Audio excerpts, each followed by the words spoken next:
عالم کی کیا شان ہوتی ہے اور ایک ولی کی کیا پہچان ہوتی ہے، انشاءاللہ تعالی بڑی جلد میں مختصر انداز میں، کیونکہ آپ کو بالخصوص تقریر استاذ محترم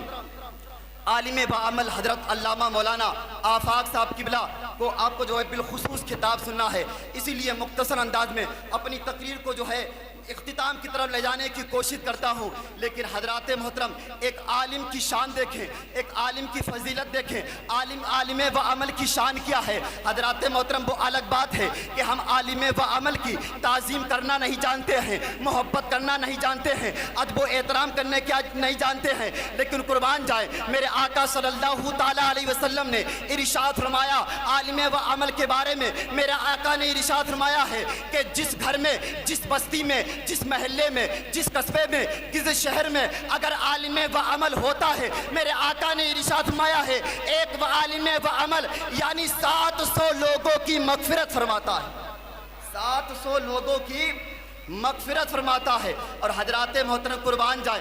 ایک ولی کی پہچان کیا ہوتی ہے؟ ولی کی پہچان تو بہت سی ہیں، ولی کی صفتیں تو بہت سی ہیں، لیکن قربان جائے میرے آقا صلی اللہ تعالیٰ علیہ وسلم نے ارشاد فرمایا ہے کہ ولی کی پہچان یہ ہے کہ جس کا چہرہ دیکھتے ہی اللہ یاد آ جائے، اور جس کا چہرہ دیکھتے ہی اللہ یاد آ جاتا ہے، سمجھ لو کہ اس کے چہرے کے دیکھنے سے جب اللہ یاد آ جائے تو حضرات محترم یہ ولی کی پہچان ہے، یہ سب سے بڑی ولی کی پہچان ہے۔ لیکن قربان جائے استاذ محترم عالم و عمل صوفی بصفا قاری ذوالفقار صاحب رحمۃ اللہ علیہ کی شان وہ ہے کہ آپ عالم و عمل تھے، اور حضرات محترم ایک اللہ کے ولی کامل تھے جن کا چہرہ خود دیکھتے ہی اللہ کی یاد آ جاتی۔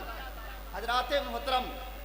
تو اللہ والوں کی شان اور اللہ والوں کی مرتبہ بہت زیادہ ہوا کرتی ہے۔ انشاءاللہ تعالیٰ کچھ ہی دیر میں، کچھ ہی لمحہ میں استاد محترم سے انشاءاللہ تعالیٰ ایک عالم دین اور ولی کامل کی فضیلت سنیں گے اور اپنے ایمان کو تازہ کریں گے۔ شاعر کہتا ہے کہ ادھر نہ تیر نہ خنجر کمان باقی ہے، ادھر نہ تیر نہ خنجر کمان باقی ہے، ادھر ہر ایک دہن پہ زباں باقی ہے، اور عجیب جنگ ہے یہ جنگ کربلا جس میں جو ہوا قتل وہی خاندان باقی ہے۔ وما علینا الا البلاغ۔ السلام علیکم۔